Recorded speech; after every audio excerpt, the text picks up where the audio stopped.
Well, President Trump signing a new executive order to strip illegal immigrants of all taxpayer benefits. Now, the White House says those funds will be diverted to help American citizens who are truly in need, like those with disabilities and veterans. Griff Jenkins has the latest from Washington. Griff.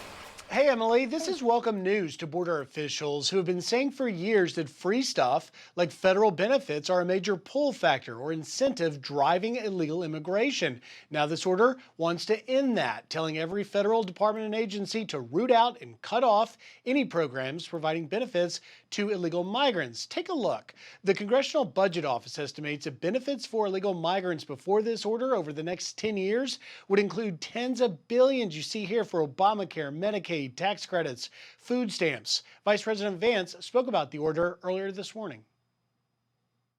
So many of our issues come back to the border because if you take 30, 40 million illegal aliens, you take Medicare fraud, Social Security fraud. Why are we taking the people's Social Security payments and giving it to illegal aliens? We know that's happening in the United States of America today. We've got to stop it.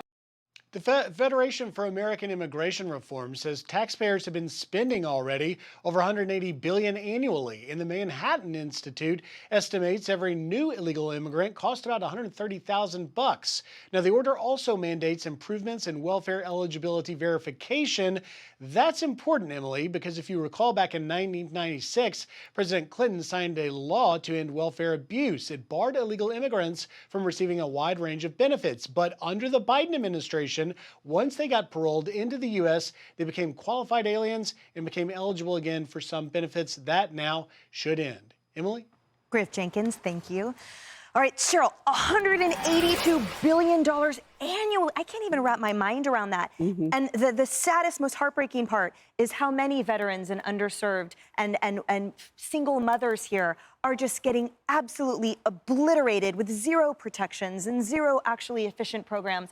And yet we're spending all of this to create, as Griff says, a pull factor. And you've got millions of Americans that are living beneath the poverty line in this country. You've got families that can't afford to eat. You've got low-income families that are going to McDonald's for their meals, and those costs are now going up. They can't afford the cost of rent, housing. We've got a housing crisis in this country. So you've got Americans on one side, and then you've got the migrants on the other. Look at what it's cost New York City. We've spent $5 billion just here in New York City over 2 years. That was supposed to, per year. That was, we've talked about this, $12 billion, $15 billion. The city, that looks like it's going to be stopping here. But because of what Griff just outlined, it is the cost of it is housing, it is healthcare, school, all of it. And taxpayers are saying enough is enough, especially those taxpayers that cannot afford to house and feed their own children are now spending their taxpayer dollars to migrants. And that's what we saw in November.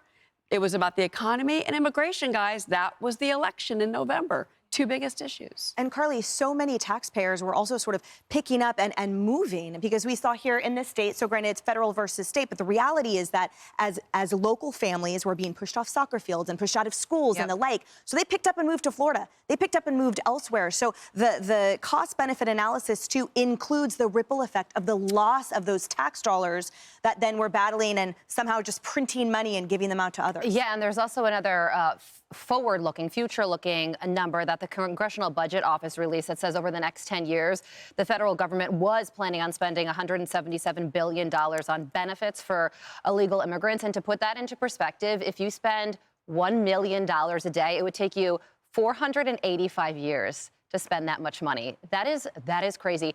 And the thing, this gets under Donald Trump's skin just for the sheer principle of it, but also because some of this money is going to Laken Riley's killer, who stayed in a taxpayer-funded hotel in New York City and then took a taxpayer-funded flight to Atlanta, Georgia, where she lost her life. And the thing that strikes me this week is that we're now exactly a month into Donald Trump's second term, and he's not letting up on this issue.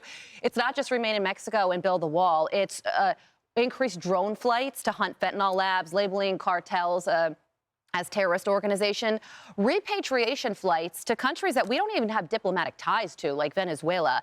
So he had 4 years to think about this, and he is executing right now.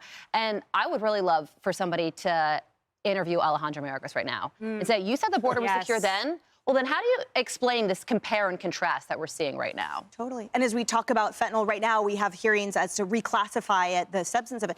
Kaylee, talk to me about how the Democrats and those on the liberal left are just screaming that this is rooted in racism, when we know that Americans struggled so hard to put food on the table over the last administration. And as Carly articulated, yet illegal immigrants enjoyed plane flights and five-star hotels here in the city and so much more. It has nothing to do with racism. It has to do with putting on your oxygen mask before you put on the mask on others. Yeah, you know, you think about the Social Security Trust Fund and how it's set to run out at some point, and you think about all of the young people who are paying into a system they may never take from. Yeah. And then you hear something like these immigrants who are getting, illegal immigrants, getting benefits. And there's a 1996 federal law that's supposed to ban illegal immigrants from getting federal benefits. But there's an exception.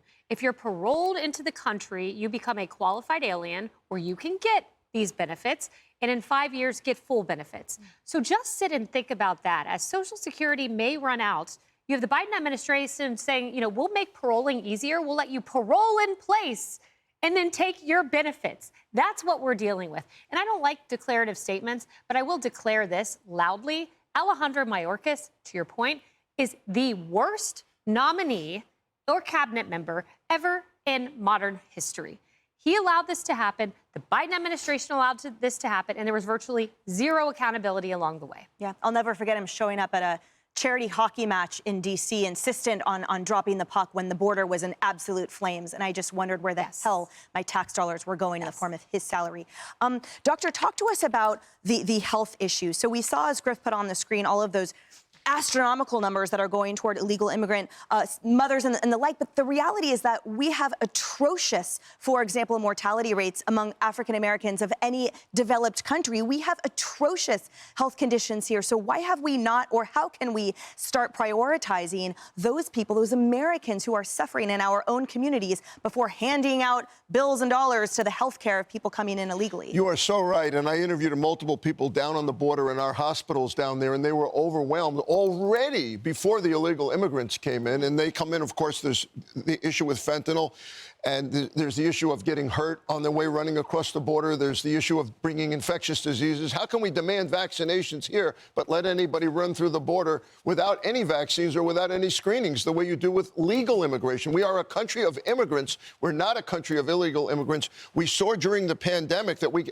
barely survived. That's your point. Our healthcare system barely survives an onslaught. Imagine what this is doing to it. And I'm applauding the idea of what President Trump is doing, of a multifaceted approach. You want to cut down on fentanyl, make it Schedule 1. Put tariffs on China so the ingredients don't go flooding into Mexico. Close the border to the cartels. We're down from 96,000 to 60,000 border apprehensions. We got to go to zero. We got a long way to go still. Yeah.